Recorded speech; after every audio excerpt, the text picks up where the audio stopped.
Essendon, the Bomb Rays, after a horrible preseason where they've just been demolished time and time again. But of course, I don't put much stock in preseason. No. Same time, not great. I pay attention to injuries, Sure. and if a player's had a breakout and had like 50 touches in a game. I've already said this. Too many dudes. Essendon, too many dudes. Too many wildly mediocre dudes. Yeah, That's my point. Yep. And I just feel like Brad Scott, the drop-off last year for Essendon was so more dramatic, like yeah. the drop-off of like probably old mate marrying me. You know? She's like, he looked pretty cool at the start. Now I'm stuck with him. I did not You know think you that were kind of going vibe? yeah. It's like, I could probably marry a lawyer. Instead, she's stuck with Ginger Beard over here, just going, yelling about footy. She's like, what have I done? I've made a horrible mistake. That feels like Essendon halfway through the year. They're like, she's got a this is good great. prenup. This is really fun. What a And now it's like, comparison, hang on a second. Okay. Jeez. So hold on. Here's a question. Okay. Look, just think of their list right now. Who is their best player in 5 years, and why is it 33-year-old Zach Merritt? That's a good question. That's a good point because, he's been carrying them a lot. Their list is no good. I don't think we've talked about just even them signing on Dyson Heppel, who's clearly not at AFL level anymore, I don't think. He isn't. He isn't. I mean, And they're going to put him at halfback or something. He's going to be too slow. He doesn't suit their play style at all. And I think. But what I mean is stuff their like that. next gun.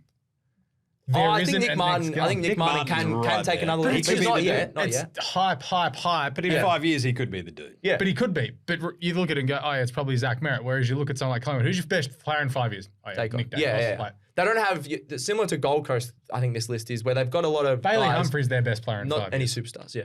Interesting. But yeah, they replace mediocre dudes with mediocre, like... Jade Gresham. It's just a very... Again, 5 years ago, Jade Gresham was like, oh, yeah, but now it's like, oh. Exactly the okay. point. So we've talked about this time and time again.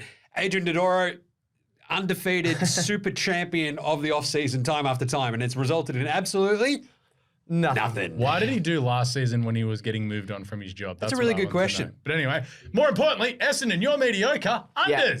We're all going under, I think, under. I've got them at 10 and 13, 11 I've got and them 12. at 9 and 14. 11 and 12 I think last 10, year. so just under, yeah. Oh, maybe even 11 because the Still, 11 and a half. it's only the 12th oldest list, 7th most experienced though. You've brought in Goldie. You've got Dylan Shield, Devon Smith. Like those moves have really hamstrung. Jake Stringer. Hamstrung Essendon just like time and time again, right? It's like you've made these big moves, and I feel like they've just done the same thing again this time. Prove me wrong, Essendon. I think they'll Prove me be wrong. pretty close to finals, but yeah, just under that 11 and a half. It is a weird one. They could be pushing for it, and I feel like they do have like this is one of the squishiest teams for me. Like they could be like a 14-win team where you go, oh, they've made the 8. They could also, as we saw them 8 or early 9, on, yeah. they could be smashing it. But then we saw in the second half fall They just apart. crumble, yeah. I don't know. It's a weird, I feel like strange that's team. the thing I was going to say actually. And another year, Essendon would probably you go, oh yeah, they should make finals just because it's so competitive this year. That I can't put them in my finals. I like it. We've all gone under. Yep.